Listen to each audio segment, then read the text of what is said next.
ভারী বৃষ্টিপাতের জেরে ভয়াবহ পরিস্থিতি আগরতলা চন্দ্রপুর এলাকা সহ বিস্তীর্ণ এলাকা জুড়ে। জনজীবন বিপন্ন গতকালের 3 ঘন্টা বৃষ্টিতে।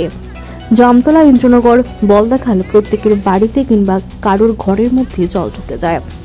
তাদের প্রত্যেককে সরকারিভাবে সহায়তা করা হচ্ছে, এমনকি পাশাপাশি পুলিশ প্রশাসন সহ টিএসআর এবং এনডিআরএফও নামানো হয়েছে।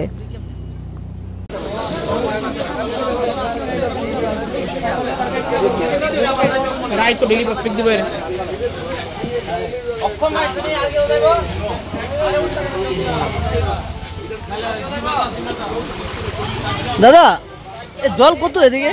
আরে জল প্রচুর, মানে বুটু আরো বাড়তেছে। বাড়িতে বেরিয়ে গেছি, আর অল্প দূর বিটে উঠার বাকি হয়েছে। আচ্ছা, 8-9 মাসে তো ফ্লাড হয়েছিল, এর সময় তো বেশি হয়েছে এখন না? এটার কাছাকাছি, মানে এটা ক্রস করানোর সম্ভাবনা আছে। এখন জলের স্পিডটা কেমন, কম না বেশি? না, বাড়তেছে, জল বাড়তেছে। জল বাড়তেছে মানে কতটুকু জল এদিকে রোডের মধ্যে? চন্দ্রপুর তো এদিক দিয়ে আমরা ভোট দিয়ে আইছি, কিন্তু ওই মানে মণিপুরি পারে দেখতে প্রায় এতটুকু জলে আছে। এলাকার লোক সব বের হয়েছে না না না, অনেকেই কেউ কি বাড়তে বাড়িতে জানা, অনেকে ঘরে থাকতে চায়, যতক্ষণ পর্যন্ত না যতটুকু সার্ভাইভ করতে পারে। তারা কেমন হেল্প করতেছে আপনারা? না, তারা ভালো হেল্প করছে। খাওয়া দাওয়া করছেন আপনারা কিছু? সকালে কত কালকে ভাত আছে, লুটি খাই বেরিয়ে গেছিল। ঠিক আছে, এখন কোথায় যাবেন? আমি বাইরে বেরিয়ে যাবো। জল তো প্রচুর, মানে আমরা তো অনেক বছর ধরে এখানে বসবাস করছেন, মানে এমন জল কোন সময় পাইছেন? পাইছি, গতবার হয়ে গেছে। মানে গতবার থেকে বেশি না কম? হালকা কম আছে। হালকা একটু কম আছে। কি ভাবছেন, জল কি বাড়তেছে না বাড়তেছে? এই জায়গাটার নাম কি ধরে? সাউথ চন্দ্রপুর। সাউথ চন্দ্রপুর, মানে এই লুকটুক সব বের হয়েছে তো দেখা যায়। হ্যাঁ হ্যাঁ। আর সার্বিক মানে কেউ ঘরে বাকি আছে জল, এমন না সবার ঘরে জল? মানে কেমন অসুবিধা হয় আপনারা একলা এই জলে? খুব অসুবিধা, খুব অসুবিধা। আর প্রশাসন থেকে কেমন সহায়তা করছে আপনাদের? করতেছে আর বুটটু যেতেছে যেদিকে বুট দিচ্ছে।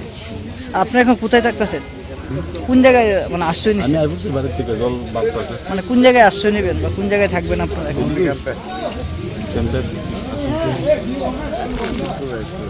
ঠিক আছে।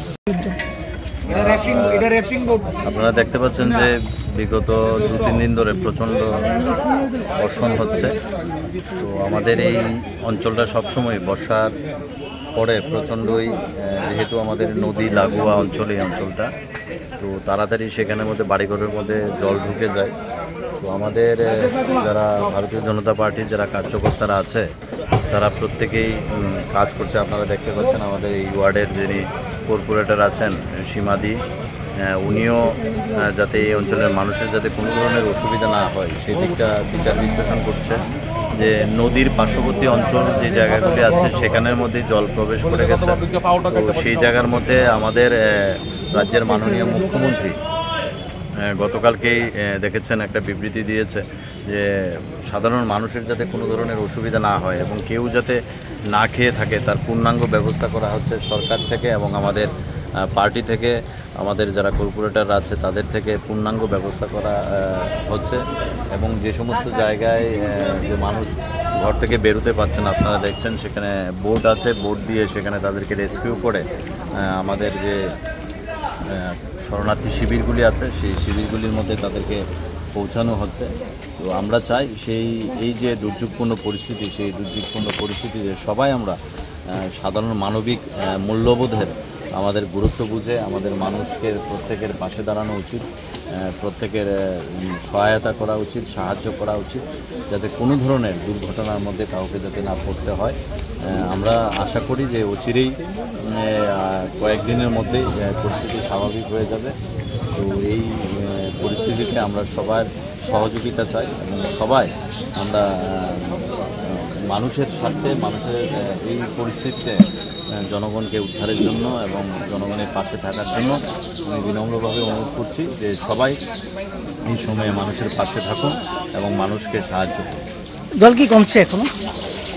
জল প্রচণ্ডভাবে জল ঢুকছে।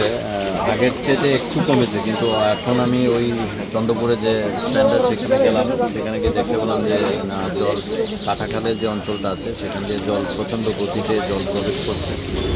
তো সেটাই একটা ভয়ের কারণ।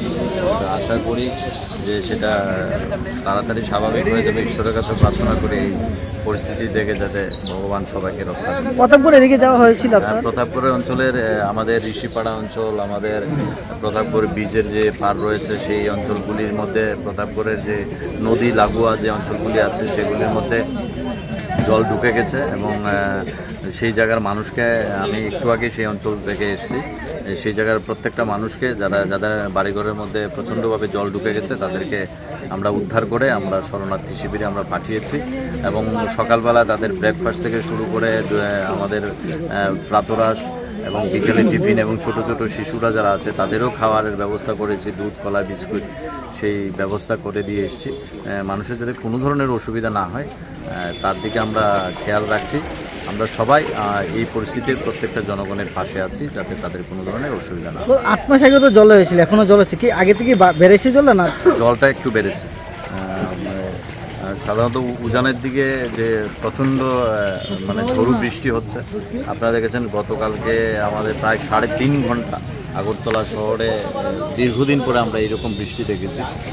টানা বর্ষণ এবং ভারী মাত্রায় বর্ষণ হয়েছে এবং সেই বর্ষণের পরেও ঘণ্টাখানেকের মধ্যেই শহরের জল নেমে গেছে, যেটা অনেকটা সময় পরদিন পর্যন্ত জল জমে থাকতো।